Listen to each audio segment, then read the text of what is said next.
कि वहां बातचीत चल रही है सरकार के नुमाइंदों और सीजेपी के नुमाइंदों के बीच में कॉन्स्टिट्यूशनल क्लब में। देवेंद्र फडणवीस, उनका कोई प्लान नहीं था, अचानक उनको दिल्ली बुलाया गया है। क्या वजह है, क्यों उनको बुलाया गया है, अभी सिर्फ कयास लगाए जा सकते हैं। और ये 4 तस्वीरें आपको स्क्रीन पर इस वक्त दिखाई दे रही है। मेरे तमाम जो साथी इस वक्त आपको दिखाई दे रहे हैं, एक तो रोहन गुप्ता जी हमारे साथ जुड़ चुके हैं जो कि भारतीय जनता पार्टी के राष्ट्रीय प्रवक्ता हैं। जगदीश शर्मा जी हमारे साथ जुड़ चुके हैं जो कि कांग्रेस के नेता हैं। हमारे साथ अजीज खान साहब भी जुड़ चुके हैं जो कि समाजवादी पार्टी के राष्ट्रीय प्रवक्ता हैं। और हमारे साथ प्रोफेसर आनंद रंगनाथन जुड़ चुके हैं। आप सभी का बहुत बहुत स्वागत है। जगदीश जी, शुरुआत आपसे कर रही हूँ। सबसे बड़ी जीत थोड़ा क्लोज अप कर। जी रूपिका जी, बिल्कुल सही बात है। जीत तो लोकतंत्र और संविधान की है और युवाओं छात्रों की है। कहना कि सरकार अगर 10 दिन 15 दिन पहले समझ आती कि युवा बहुत उग्र में आ जाएंगे तो शायद ये नौबत ना आती।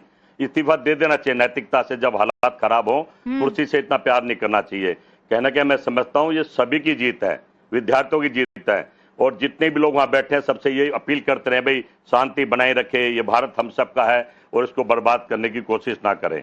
कहीं ना कहीं इस जीत की बधाई देते हैं। प्रधानमंत्री जी, अगर आप पहले से समझ लेते तो मैं समझता हूं इतनी नौबत नहीं आनी थी। तो ये जीत किसकी है, सीजेपी की है कि विपक्ष की है? ये हमारे विद्यार्थियों की है, जनजी की जीत है। विपक्ष तो साथ खड़ा है और विपक्ष राहुल गांधी जब साथ खड़े, जब अत्याचार सरकार करेगी, किसी तरह का अत्याचार जो किसानों के साथ हो, महिलाओं के साथ हो, मजदूर के साथ, राहुल गांधी का धर्म है विपक्ष का नेता खड़ा होना और आवाज उठाना। वो अपना धर्म निभाएगा। ये जीत तो विद्यार्थियों की जीत है, जनजी की जीत है। ये तो अभी कम में काम चल गया। अगर प्रधानमंत्री जी और थोड़ा चला देते तो अत्याचार पर अत्याचार, मुझे नेपाल भी याद आता है, ऐसे हालात हो गए थे। हमें दुख है कि देश के प्रधानमंत्री को लोग कैसी कैसी गालियां दे रहे थे। ये हमारे देश में नहीं होना चाहिए। पक्ष मिलकर काम करेंगे तो ऐसे हालात नहीं बनेंगे। आपको अगर ताकत दिखानी है तो आप जाकर जनता के बीच में दिखाइए ना। अराजकता फैलाकर कोई ताकत दिखाता है क्या जगदीश भाई? मुझे ये बताइए। रूबिका जी, मतलब आप चुनाव लड़के दिखाइए ना कि आप में इतनी ताकत है। नेपाल का ये टायर जला के कोई ताकत दिखाता है क्या? मुझे ये बताइए। पुलिस के आगे जाकर, अब सुन तो लीजिए, पुलिस के आगे जाकर अगर आप ऐसे इस तरीके से ये बताएंगे कि हम नेपाल बना देंगे, इसे ताकत कहते हैं? रूबिका जी, ये लोग ये खबरें आपने तो दिखाई नेपाल में। क्या मैं तो नेपाल गया नहीं। आपने ऐसी खबर दिखाता ना, ऐसे हालात बनते। हम तो बता रहे हैं इस भारत को बचाओ। ये आपका भी और हमारा धर्म है इस भारत को बचाने का। इन्होंने तो बना दिया था, कमी क्या रह गई थी। और 5 दिन में इस वक्त घूम रहा है। और कोई माइका लाल, हमने आप लोगों ने दिखाया, देश को, भारत को नेपाल नहीं बना सकता है। ये आप लिख कर ले लीजिए। चाहे सत्ता में कोई बैठा हो, किसी की इतनी हिम्मत नहीं है कि भारत को नेपाल बना दे। बिल्कुल क्लियर बात कह रही हूँ जगदीश भाई। मैं किसी की इतनी हैसियत नहीं है कि भारत को नेपाल बना दे। कोई किसी जिद में बैठा हो, किसी गफलत में बैठा हो, किसी मुगालते में बैठा हो। मैं कह रही हूँ जायज डिमांड है आपकी, हम आपके साथ हैं। अकाउंटेबिलिटी तय होनी चाहिए, कोई इसमें प्रॉब्लम नहीं है। पर ये क्या आपके अंदर इस बात को लेकर उत्सुकता है कि भारत को नेपाल बना देंगे? भाई इतना अहंकार भी ठीक नहीं है। रूबिका जी, आप लोग प्रधानमंत्री से पूछो, ये भारत के लोकतंत्र में विश्वास है जगदीश जी। अहंकार होगा जिन लोगों को होता होगा। हमें इस बात का विश्वास है कि भारत के लोकतंत्र को कोई माइका लाल तोड़ने की हिम्मत नहीं कर सकता है। उसकी ताकत को कोई भी इस तरीके से नहीं आजमा सकता है कि बांग्लादेश बना देंगे, नेपाल बना देंगे। हाँ, मैं फिर कह रही हूँ कि जिसकी जिम्मेदारी है उसका इस्तीफा, आप इस बात पर अड़े रहे, ये बढ़िया बात है। और सामने वाले को इस्तीफा देना पड़ा, ये आपकी जीत है। लेकिन डोंट से कि नहीं हम ये कर लेते वो कर लेते। धमकी तो किसी की कोई सुनेगा क्या? भारत का लोकतंत्र कतई नहीं सुनेगा जगदीश भाई। अब मैं आगे बढ़ रही हूँ। Anand Ranganathan, what is your first reaction to this? देर आए दुरुस्त आए, क्या पछताए होत क्या जब चिड़िया चुग गई खेत? कौन सा वाला मुहावरा? बहुत देर आए लेकिन फिर भी दुरुस्त आए। नमस्कार रूबिका जी। अच्छा। आपको मालूम होगा कि महीनों पहले सीजेपी फॉर्म भी नहीं हुई थी, कॉकरोचेस इकट्ठे भी नहीं हुए थे। आपके ही शो पे मैं और अजीत भारती थे। अजीत भारती ने कहा था धर्मेंद्र प्रधान शुड रिजाइन। आज अभी अजीत भारती जी का एक कोट आया है कि मुझे खुशी होनी चाहिए कि रेजिग्नेशन हुआ है, लेकिन मुझे दुख हो रहा है क्योंकि ये एक तरह से दर्शाता है कि अगर आप सड़क पे आएंगे, आप अराजकता फैलाएंगे, आप इलीगली ब्लॉक करेंगे तो मोदी सरकार सुनेगी। और मैं एक तरह से सहमत हूं अजीत जी से, क्योंकि यही चीज फार्म लॉज में हुआ था। पर इसमें एक डिफरेंस है, फार्म लॉज के जो प्रोटेस्ट थे वो इरैशनल, इलॉजिकल। ये आपने एजीपी की सदस्यता ली है क्या? देखिए, मैं तो पहले से ही कहता हूं कि मैं तो no, but then ask me ना व्हाट इज एजेपी। नहीं, आप प्लीज बता दीजिए। आनंद अजीत जनता पार्टी।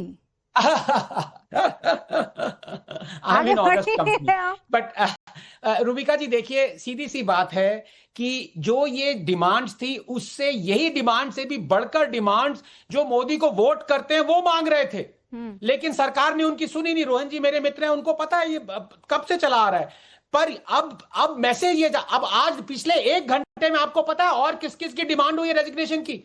अमित शाह की, नितिन गडकरी की, निर्मला सीतारामन। अब ये रुकने वाले नहीं है। बस एक ही चीज मैं इनसे कहूंगा कि मोदी की रेजिग्नेशन की डिमांड मत कर लेना, क्योंकि वो नेक्स्ट आने वाले योगी हैं, तो थोड़ा ध्यान से रहना भैया। अब देखिए ना, वो भाई ट्विटर पर भी ये चीज तो बड़ी चल गई है। तो जब एक चीज लिखी गई या आनंद के धर्मेंद्र प्रधान का इस्तीफा, तो वो ये कह रहे हैं कि अब लिखिए ना रूबिका लियाकत, मोदी सरकार का मास्टर स्ट्रोक है। तो क्या ये मोदी सरकार का मास्टर स्ट्रोक है कि ये प्रेशर में आकर ये काम किया है? ये एक डिजास्टर्स स्ट्रोक है ये। क्योंकि बिल्कुल प्रेशर में आके काम किया है। जिनकी इनको सुनना चाहिए था उनको इन्होंने सुना नहीं। और अब ये संदेश जो जा रहा है कि भाई आप सड़कों पे आ जाओगे, दंगा फसाद करोगे, जो योगेंद्र यादव कह रहे थे, मुझे ये दुख हो रहा है कि उनकी बात सच निकली है। मतलब इससे बताइए, इससे एम्बैरेसमेंट और ज्यादा क्या हो सकता है रूबिका जी? जो लोग सड़क पे दंगा फसाद करवाना चाहते हैं, जो कह रहे हैं कि पार्लियामेंट की नहीं सुनी जाएगी, अब सड़क की सुनी जाएगी, वो लोग सच निकले। तो अब ये मैसेज जो गया है वो ये गया है कि भाई आप जो भी करना चाहते हैं, लेजिटिमेट डिमांड स्टूडेंट्स की हैं, हम वो नहीं सुनेंगे जब तक आप सड़क पे नहीं आते, जब तक आप दंगा फसाद नहीं करते। मैं ये नहीं कह रहा कि जो सब डिमांड मांग रहे हैं वो सारे के सारे इलीगल है। मैं बस आपसे ये जानना चाह रही हूँ कि ये जो धर्मेंद्र प्रधान ने लेटर लिखा है 2 पेज का, हैव यू रेड इट? आपने पढ़ा उसे? हाँ, मैंने पढ़ा है ट्विटर पे। ठीक है, अब उसमें धर्मेंद्र प्रधान 2 जगह इस बात का जिक्र कर रहे हैं कि परंतु इस दौरान भी कई छात्रों को गुमराह करने के लिए जिम्मेदार पदों पर बैठे व्यक्तियों ने बाधा डालने की कोशिश की, जिससे मन अत्यंत व्यतीत हुआ है। देश की युवा शक्ति को भ्रम के कुचक्र में फंसाने नहीं देंगे, यही मेरा संकल्प है। फिर कह रहे हैं जंतर मंतर पर और देश में जो स्थिति बनी है, इस स्थिति का राष्ट्र विरोधी ताकतें लाभ ना उठा ले, देश की एकता बनी रहे, भारत में एक भी विद्यार्थी का भविष्य कानूनी पेचीदगियों में ना उलझे, इसीलिए अब ये मैं त्याग पत्र पीएम को सौंपने जा रहा हूं। मतलब क्या ये इंटेल आने के बाद के हालात बड़े खराब हो गए हैं, ये फैसला लिया गया कि भैया नहीं लोगे तो दूसरे जो है घर के बाहर के, वो घर तोड़ने पर आमदा हो जाएंगे? नहीं, पर देखिए रूबिका जी, अगर आपको याद हो कि 6 साल पहले एग्जैक्टली इसी तरह की लैंग्वेज में ढक के बताया गया था कि हम फार्म लॉज वापस क्यों ले रहे हैं। मैंने देश के हित में फार्म लॉज लाया था और किसानों के हित में वापस ले रहा हूं। कोई रीजनिंग नहीं दी। जो प्रॉमिसेस किए थे कि किसानों की इनकम डबल आय, डबल होगी, वो सब होगा, प्रॉस्पेरिटी आएगी, सडनली आपने वो हटा दिए, जो कि गलत काम था। लेकिन आपने कोई रीजन नहीं दिया। और वो उसके बाद फिर वो मास्टर स्ट्रोक का चला कि देखो खालिस्तानी एलिमेंट्स ना आ जाएं, ये ना आ जाए, वो ना आ जाए। अच्छा, आप ये बोल रहे हैं स्क्रिप्ट पुरानी है? हाँ रोहन गुप्ता जी, स्क्रिप्ट पुरानी है, बहुत देर कर दी गुप्ता जी, आते आते इस्तीफा लेते लेते। रूबिका जी, आज बहुत महत्वपूर्ण डिबेट है और देश की जनता के सामने आज मुझे अपने व्यू प्रेजेंट करते हुए अच्छा लग रहा है। मैं उसका कारण बता रहा हूं। आप काफी समय से रूबिका जी डिबेट कर रही हैं, लोकतंत्र की भारत में हत्या हो गई, किसी की आवाज नहीं सुनाई देती, एजेंसीज की आवाज चल रही है, कोई अपनी बात नहीं कर सकता है। आज विपक्ष की विफलता के परखच्चे उड़ गए। क्यों? ये मोदी सरकार थी जिसने लोकतांत्रिक तरीके से छात्रों को जंतर मंतर पे 21 दिन तक जो भी उन्होंने अनशन किया, पूरी फ्रीडम से अनशन कर पाए। हमको कांग्रेस की सरकार याद है जब अन्ना हजारे के साथ क्या हुआ था। ये मोदी सरकार है कि सोनम वांगचुक जी को रिस्पेक्ट से हॉस्पिटल ले जाया गया, उनकी ट्रीटमेंट की गई, उनकी जान पे खतरा नहीं आने देगी। ये मोदी सरकार है कि जब सोमवार को संसद की तरफ छात्रों के मार्च की बात आई तब भी शांतिपूर्ण तरीके से दोपहर तक सिचुएशन को संभाला गया। उसके बाद जो ये राजद तत्व, जो विपक्ष, जो फूटी हुई कारतूस हम बोलते हैं, जो बंदूक फूट चुकी है, उन लोगों ने जिस प्रकार से इस विपक्ष तो यहाँ पर रोहन गुप्ता जी, विपक्ष अभी आया ही नहीं, अभी तो सीजेपी खेल रहे हैं, अभी तो विपक्ष आया ही नहीं है। ये जो बात आपको याद है, योगेंद्र यादव याद है ना, वो क्या कह रहे थे कि अब लोकतंत्र में संसद से नहीं सड़कों से चलेगी। ये क्या वही होता हुआ नहीं दिख रहा है? वही बात आनंद रंगनाथन कह रहे हैं। भाई ये फैसला आप पहले ले लेते तो आज ये बात कोई नहीं कह पाता ना कि सड़क से फैसले होंगे। हम प्रेशर डालेंगे। जो बिल्कुल नहीं रूबिका जी, बात किसी एक व्यक्ति के इस्तीफे की नहीं थी, बात जिम्मेदारी की थी। जिम्मेदारी तो पूरी सरकार ने ली है। जब देश के प्रधानमंत्री इस मामले में इन्वॉल्व है तो एक व्यक्ति की बात कहां से हम करते हैं? हम तो पूरी सिस्टम की बात कर रहे हैं। रूबिका जी मुझे खाली 30 सेकंड दे दीजिए। अच्छा बस पहले ये बता दीजिए इतनी देर क्यों? मैं बता रहा हूं उसका रीजन, मैं उसी का कारण आपको बता रहा हूं। जब ये पेपर लीक हुआ रूबिका, इस्तीफे की गाड़ी में एथेनॉल डलवा दिया था ना। बिल्कुल नहीं, बिल्कुल यहां तक फिर क्यों नहीं पहुंच पाई? मैं आपका रीजन में जवाब दे दूं, फिर आप अपना सवाल वापस पूछे। मैं वापस कह रहा हूं कि जब भी ये पेपर नीट का मामला है तब पहली सरकार की प्राथमिकता थी किसी प्रकार से रीनीट को करा के छात्र के भविष्य को खराब ना करने दिया। बाद में जो भी इंप्रूवमेंट हो रहा है, आप नेशनल एजुकेशन पॉलिसी देखिए, उसके बाद में सबसे सख्त लॉ अभी तक का इतनी सरकारों में सबसे ज्यादा स्ट्रॉन्ग लॉ किस सरकार ने बनाया? इस सरकार ने बनाया। जहां जहां छात्रों की मांग थी, जंतर मंतर पे लोकतांत्रिक तरीके से। इसलिए मैं आपको रोक रही हूं क्योंकि पवन खेड़ा भी आए हैं इस्तीफे के बाद, पहली बार मीडिया के सामने। सुनते हैं क्या कह रहे हैं। पहले उसका मजाक उड़ाया गया, फिर चुप्पी हो गई, फिर रात को 12 बजे रील्स आने लगी, फिर फ्रेंड्स बन गए वो लोग। लेकिन घमंड टूटते हुए हमने रोज देखा, एक एक करके। और आज उसकी परिणति यह हुई कि धर्मेंद्र प्रधान को नौकरी से बाहर निकाल दिया गया। लेकिन जैसा कि मैंने आपको कहा, आज राहुल जी ने बहुत महत्वपूर्ण बात, बहुत तरीके से एक बात रखी कि नरेंद्र मोदी अतीत हैं, लड़ाई भविष्य की हो रही है। Narendra Modi is the past, we are fighting for the future of this country. और बहुत ही दुख की बात यह है कि जो ये पास्ट है ना, ये जाते जाते करोड़ों लोगों का भविष्य तबाह करते हुए जा रहा है। और मैं इसलिए कह रहा हूं कि ये जा रहा है क्योंकि जाने की आवाज सुनाई दे रही है। This is the beginning of the end. Priyanka ji ने भी एक वीडियो निकाला, उसमें बहुत खूबसूरती से ये बात कही, this is the beginning of the and. आपने तो फ्रेंड्स कह दिया रात को 12 बजे की रील में, लेकिन इस देश के छात्र, इस देश के नौजवान मोदी जी आपको अपना फ्रेंड नहीं मानते। You have not earned their friendship, they do not treat you as a friend. अगर आप फ्रेंड होते तो यूं लाठियां और गोलियां इन बच्चों पर नहीं बरसाते। अगर आप फ्रेंड होते, कल आपने देखा यहीं 10 जनपद के बाहर एक नौजवान को राहुल जी के साथ खड़ा था, उसको पैलेट गन्स के पूरे निशान आपने उसके शरीर पर देखे। अगर आप फ्रेंड होते तो ये पैलेट गन्स नहीं चलाते। और अगर फ्रेंड होते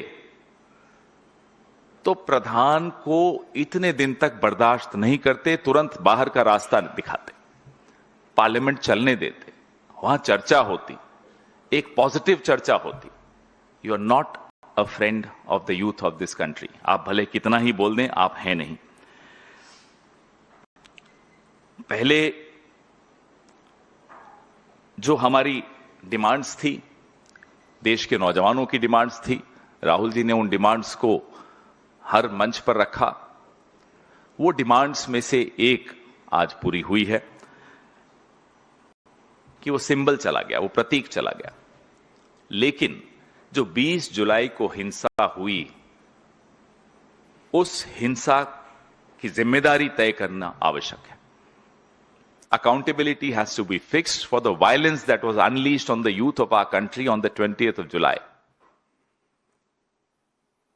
प्रधानमंत्री जो कि अब आगे बढ़ बढ़ के अपनी दोस्ती, और मैं तो बड़ा हैरान हुआ आज देखकर तो भाई अब ये क्रेडिट वाली होड़ तो आएगी, ये तो यहाँ साफ दिखाई दे रहा है। ये कहा जा रहा है कि ये जीत है, पर ये तो हमारे राहुल गांधी की जीत है। राहुल गांधी जी ने डिमांड की थी, अब हमारी ये वाली डिमांड भी है। ये बहुत शानदार है। नितिन नबीन ने भी इस वक्त एक पोस्ट किया है, जरा आपको वो पोस्ट से रूबरू करवा देती हूँ। नितिन नबीन यानी भारतीय जनता पार्टी के राष्ट्रीय अध्यक्ष ये कहते हैं, एज बात हो गई, रखो बात बात की। वो लिखते हैं, as union education minister Shri Dharmendra Pradhan ji played a pivotal role in reforming India's education landscape. यानी वो तारीफ कर रहे हैं नितिन नबीन की, और वो ये कह रहे हैं कि मैं अब आपको अपनी शुभकामनाएं देता हूं, आपने बहुत अच्छे काम और बहुत कुछ मजबूत डिसीजन लिए हैं। बहरहाल लौट कर अब जरा इस मसले पर आ जाते हैं। पंकज जी, ये तो पवन खेड़ा जी तो कह रहे हैं कि ये राहुल गांधी जी की वजह से हुआ है, तो सीजेपी बेकार ही वहां अनशन कर रही 2.5 दिन का और वहां बैठी हुई थी, सब काम राहुल जी ने कर ही दिया था। तो ये देश के सकल विद्यार्थी समुदाय की, जो हमारे नौजवान हैं, युवा हैं, उनके सामूहिक जज्बे मतलब की उस जीत। युवा में राहुल जी भी ऐड हो रहे हैं कि नहीं? पूरी बात सुन लीजिए, ये किसी अभिजीत टिपके की, किसी सोनम वांगचुक की जीत नहीं है।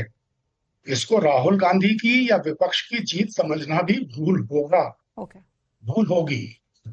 हाँ। ये ठीक है कि राहुल जी ने, कांग्रेस ने, समूचे विपक्ष ने, जो हमारे युवा हैं, उनकी आवाज को संसद में बुलंद किया, संसद परिसर में और उसके बाहर सड़कों पे वो युवाओं के पक्ष में पूरी मजबूती के साथ डटे रहे, खड़े रहे। इससे सरकार पे ऐसा दबाव बना कि उसको पीछे हटना पड़ा।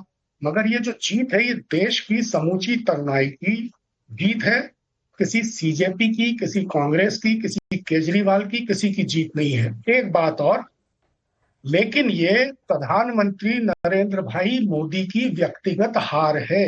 व्यक्तिगत हार प्रधानमंत्री नरेंद्र भाई मोदी की ये है। जो हुआ है अच्छा हुआ है।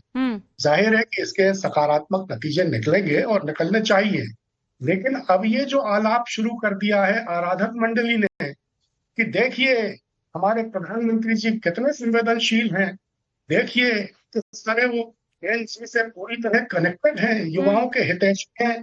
नरेंद्र भाई ने इसलिए ये फैसला लिया है। नरेंद्र भाई ने ये फैसला, रूबिका जी, इसलिए नहीं लिया है। ये फैसला उनको अपने अहंकार के बावजूद, अपनी संवेदनहीनता के बावजूद, जो उनकी उदासीनता है हर चीज के प्रति, पता नहीं ये जो आप लोग इतना एक्साइटेड दिख रहे हैं इन सारी चीजों को, जो बड़े बड़े डायलॉग पंकज जी आप लोग सब मार रहे हैं, बड़े बड़े डायलॉग कि ये इसकी जीत है, उसकी जीत है। आई अंडरस्टैंड, क्योंकि आपने वो करवा दिया जो आज से पहले तक नहीं था। पर मैं ये कह रही हूँ, ये आप कौन है? आपने करवा दिया, किस आपने करवा दिया? आपने करवा दिया कि वो सीजेपी ने करवा दिया कि आपने करवा दिया? मतलब कौन इसके, या फिर समाजवादी पार्टी ने करवा दिया? आप कह रहे हो ये कलेक्टिव क्रेडिट हम लेंगे, लेकिन क्या वाकई मैं अजीज भाई आपके पास आऊं उससे पहले रोहन गुप्ता शायद कुछ कहना चाह रहे हैं। हाँ रोहन जी, अहंकार की हार है ये। देखिए वापस हो रहा हूँ रूबिका जी, मेरी बात आधी रह गई। हाँ। जब हमारी बात चल रही थी, तब लोकतंत्र की हार की दुहाई देने वालों के मुंह पर एक करारा तमाचा है। जंतर मंतर पे स्टूडेंट पे किसने किया? वहां पे आंदोलन छात्रों ने किया। आज पंकज जी कह रहे हैं कि नहीं क्रेडिट तो उनकी है ही नहीं, उसमें भी भाग बटाई हो गई। तो 22, 23 दिन, 25 दिन तक जब छात्र बैठे हुए थे, तब तो कांग्रेस का कोई भी नेता वहां पे नहीं गया। आप दोनों हमारे साथ कैमरे से नहीं जुड़े हुए ना, तो एक दूसरे के ऊपर बोलेंगे तो सुनाई नहीं देगा। पंकज जी, हाँ, मैं आपको 20 सेकंड का रिबटल का मौका दूंगी। इसमें बौखलाहट की बात। पंकज जी रुकिए ना, आवाज कट रही है, फिर फायदा क्या? कुछ समझ में, तर्क ही किसी के समझ में नहीं आएंगे ना।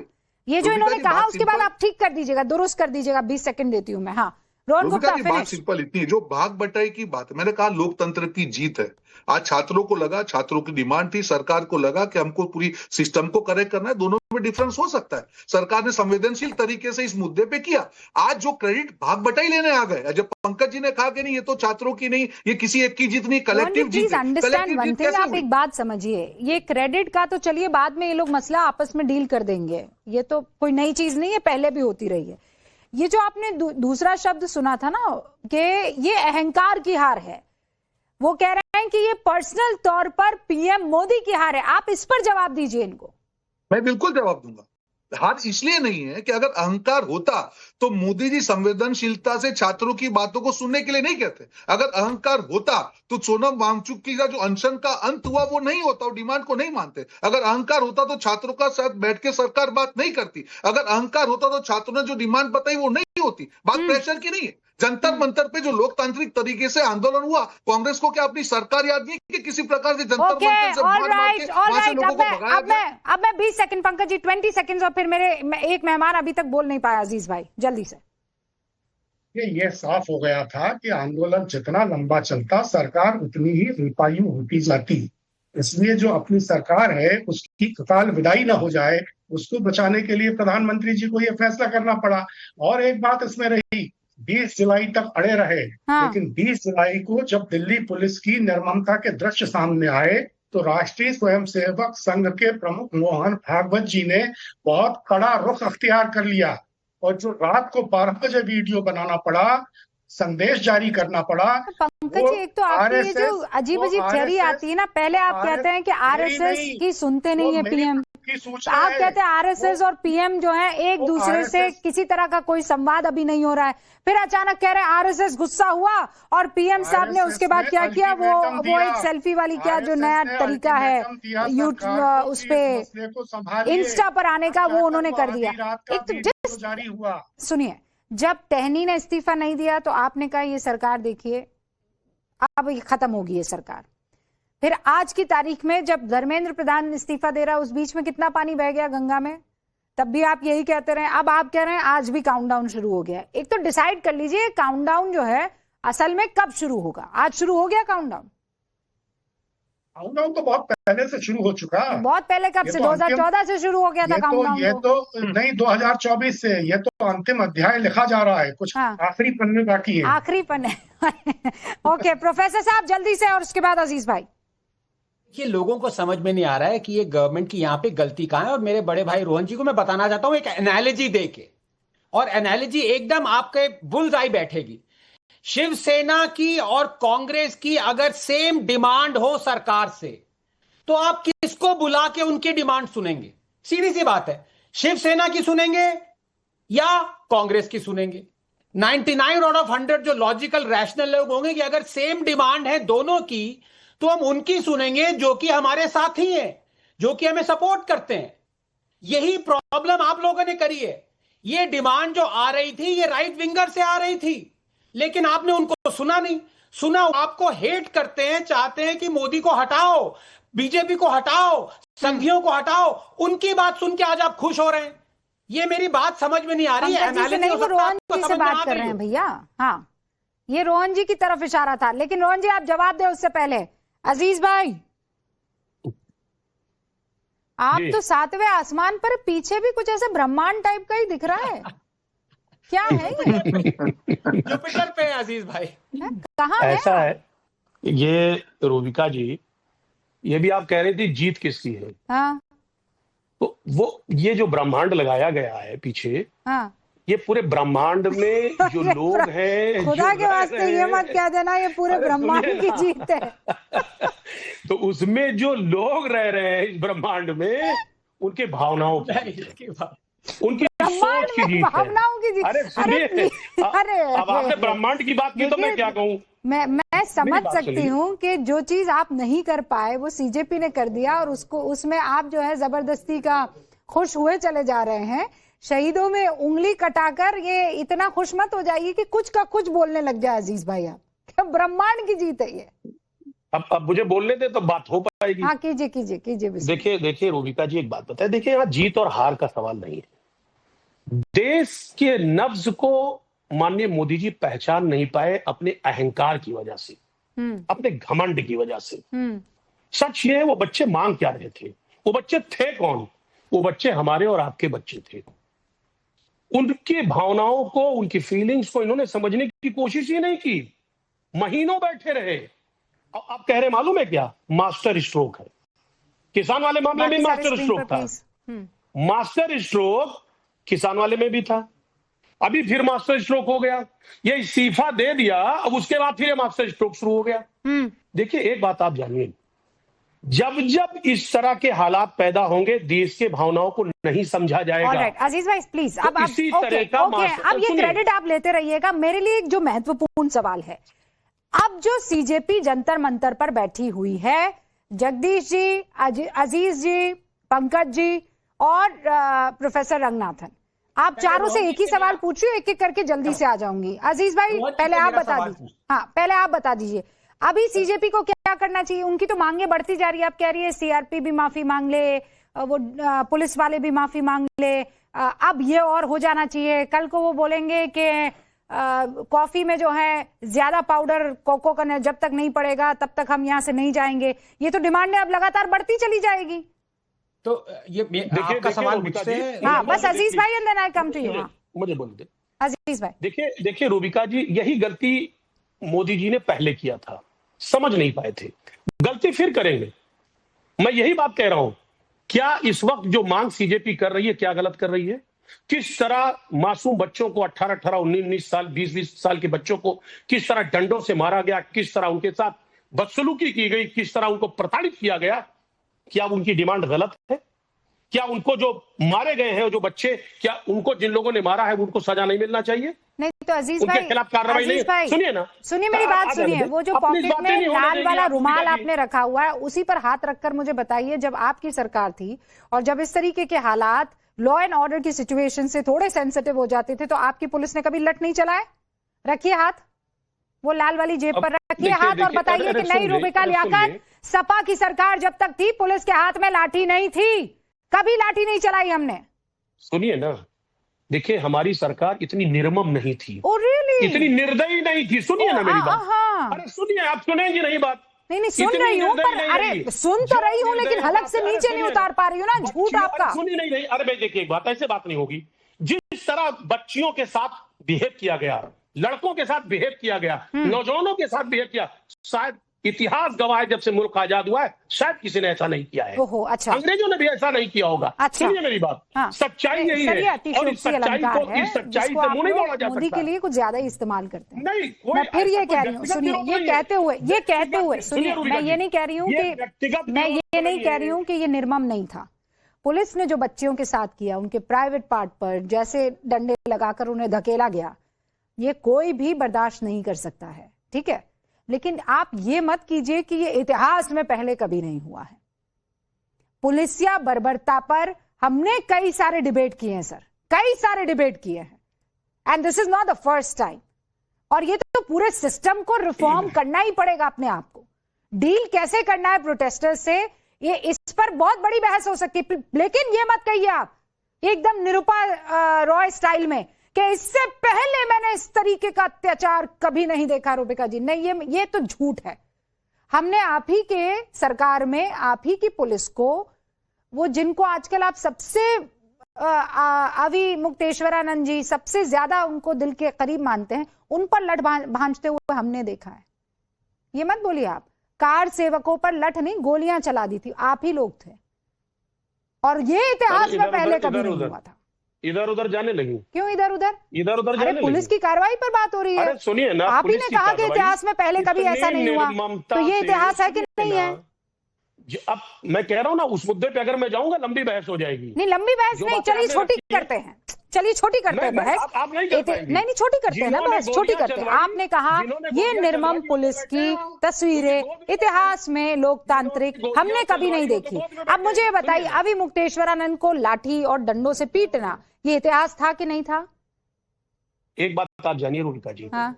अगर उनके खिलाफ किसी तरीके की कोई हुआ, अत्याचार हुआ उनके ऊपर, हमारे नेता ने माफी मांगा, व्यक्तिगत जाके माफी मांगा। अच्छा। और ये रवैया नहीं दिखाया। और कार सेवकों पर गोलियां, नहीं था, वो इतिहास था कि नहीं था?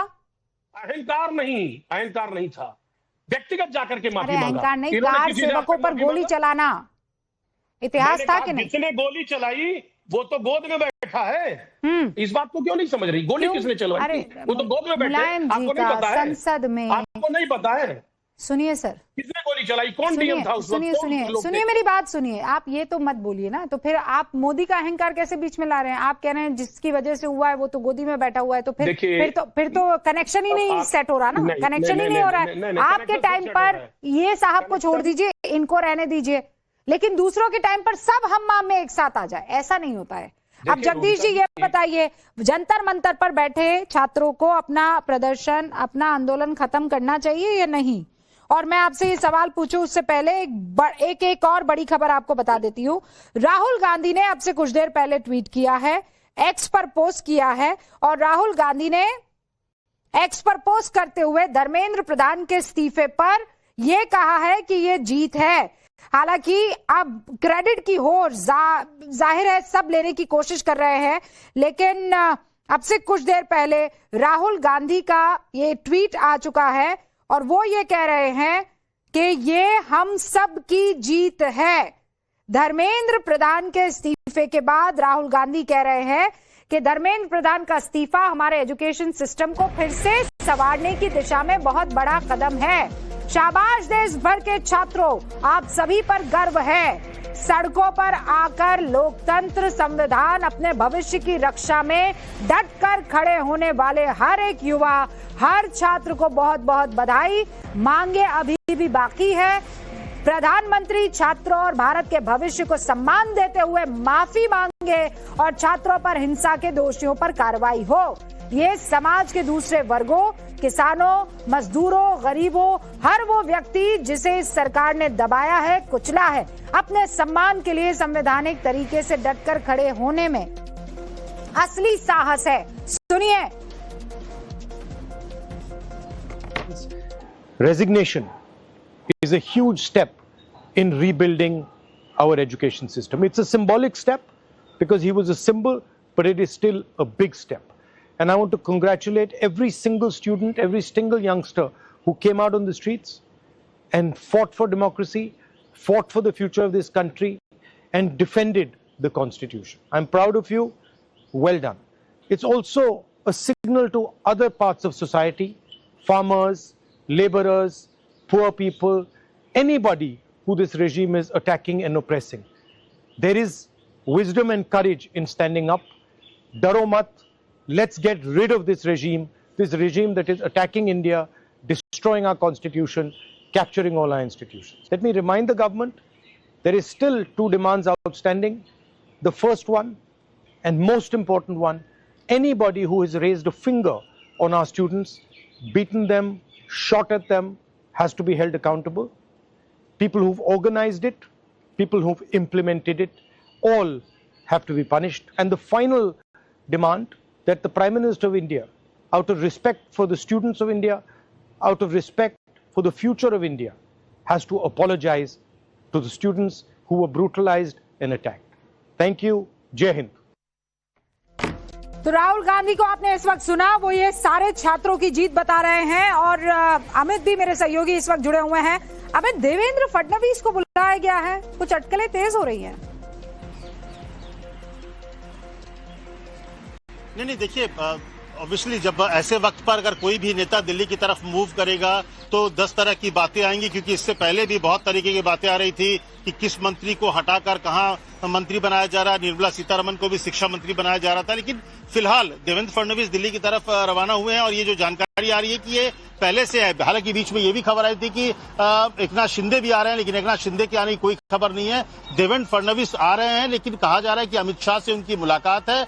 कुछ जो सरकारी कामकाज है उसको लेकर चर्चा है। उनके यहाँ पे मेरी एक बात हुई है, तो उनका कहना था कि पहले से ही उनका एक शेड्यूल है था कि आज शाम को वो दिल्ली पहुंचेंगे। हालांकि इस दौरान ये बड़ी घटना हो गई। घटनाक्रम के तौर पर, आप सियासी घटनाक्रम के तौर पर इसे देख सकते हैं कि धर्मेंद्र प्रधान को इस्तीफा देना पड़ा। लेकिन इस दौरान उनके मुंबई से दिल्ली आने के बीच कई तरह के अटकलें, कई तरह के शगुफे जो हैं वो अब सियासी गलियारे में चल रहे हैं। लेकिन सूत्र ये कह रहे हैं कि फिलहाल उनका कोई केंद्रीय मंत्रिमंडल से संबंध नहीं है। वो अपने कोई सरकारी कामकाज को लेकर गृह मंत्री अमित शाह से मिलने आ रहे हैं। लेकिन अब बड़ा सवाल ये है ना, हमें कौन बनेगा अगला शिक्षा मंत्री?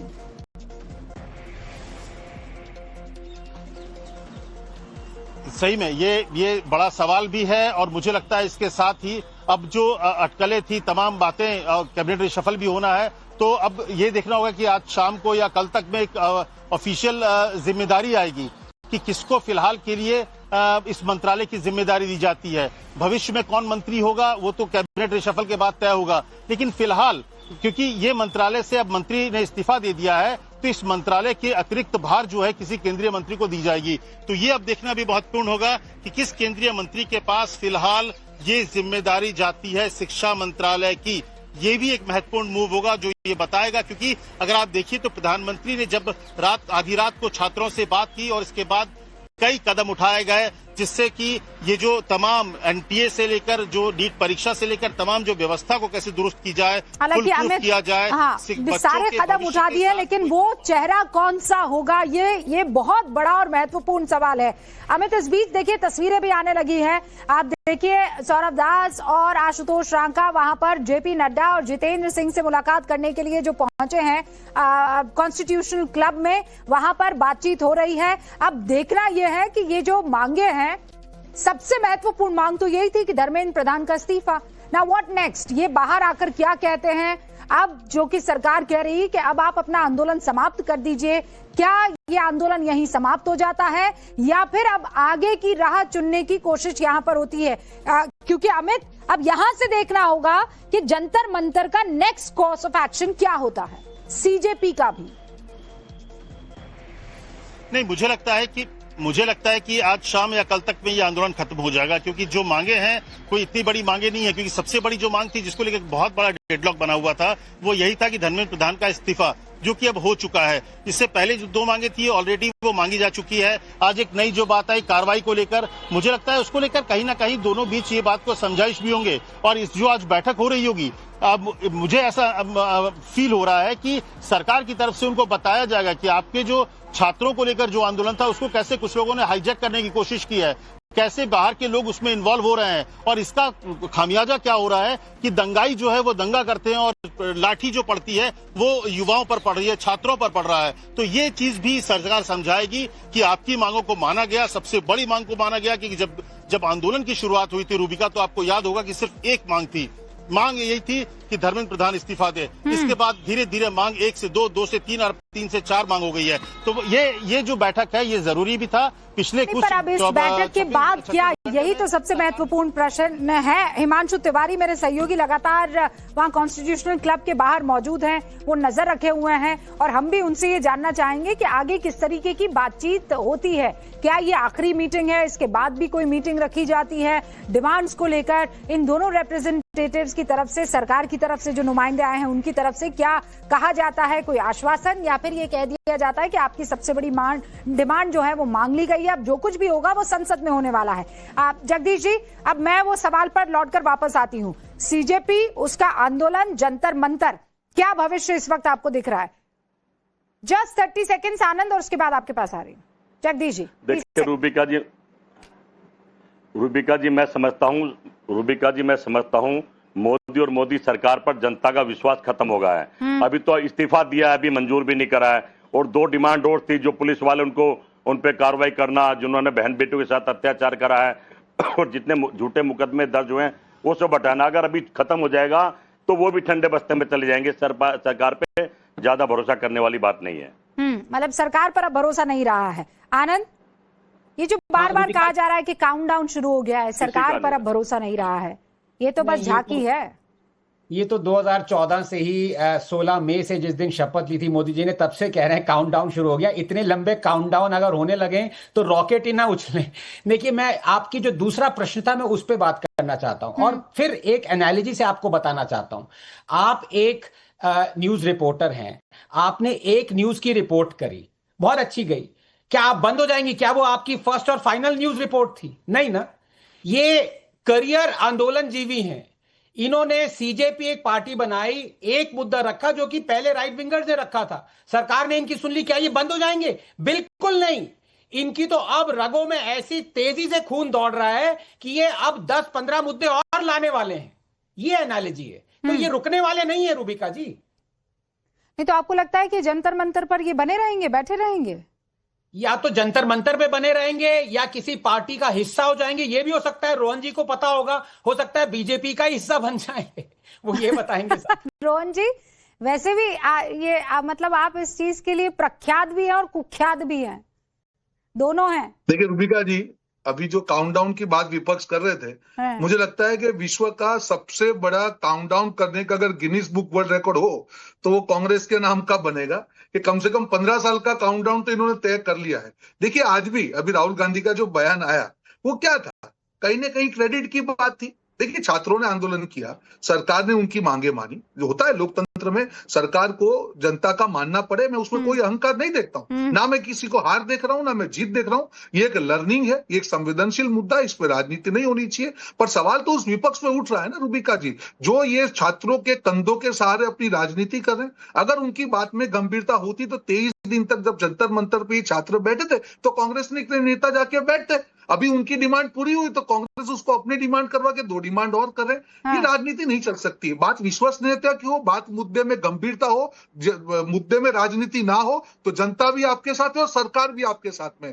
पर जब आप मुद्दे में राजनीति देके आते हैं, जब आप मुद्दे में अपने लिए कुछ अच्छा करने की बात करके आते हैं, मुझे ये बताइए, ये कौन डिसाइड करेगा कि मुद्दे में गंभीरता कितनी? वो तो ये कह रहे हैं, अभी अजीज भाई कह रहे थे कि जिस बर्बरता से पुलिस ने बच्चों को लाठी मारी है, बच्चियों पर जिस तरीके से उन्होंने अपनी लाठियां छोड़ी है, वो मुद्दा गंभीर है कि मजाक है? बिल्कुल है, बिल्कुल भाई, अब वो तो आप इसे देखें तो अलग तरीके से, सामने वाला देखे तो अलग तरीके से। मैं अलग चीज बात कर रहा हूँ। मुझे अच्छा सवाल पूछा मैंने, जब भी कांग्रेस पार्टी ने बात की रेजिग्नेशन हो, जब बीजेपी, जब कांग्रेस की सरकार थी राजस्थान में, बीडी कल्ला थे, 17 पेपर लीक हुए थे, जिस पार्टी ने उस समय पे रेजिग्नेशन नहीं दिया। जगदीश शर्मा और रोहन गुप्ता स्क्रीन पर दोनों प्लीज। हाँ मुझे मैं वापस सवाल पूछ रहा हूँ कि जब कांग्रेस की सरकार में 17 पेपर लीक के समय पे बीडी कल्ला एजुकेशन मिनिस्टर थे, उनका रेजिग्नेशन नहीं हुआ। रोहन जी रुकिए ना, जगदीश जी जल्दी जवाब दीजिए।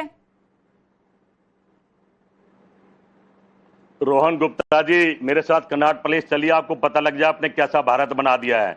कुछ दिन और जाते तो घर से बाहर नहीं करने वाले नहीं थे आप। ऐसे हालात आपने बना दिए, झंडे तोड़ के फेंक रहे थे। मैंने तो आपकी डिमांड का सवाल पूछा, उस पे जवाब दीजिए। हम तो विपक्ष में बैठे हैं। सवाल का जवाब अरे भाई हमने नहीं दिया तो विपक्ष में आके बैठ गए। आप तो ऐसे ना सब कुछ काम करेंगे।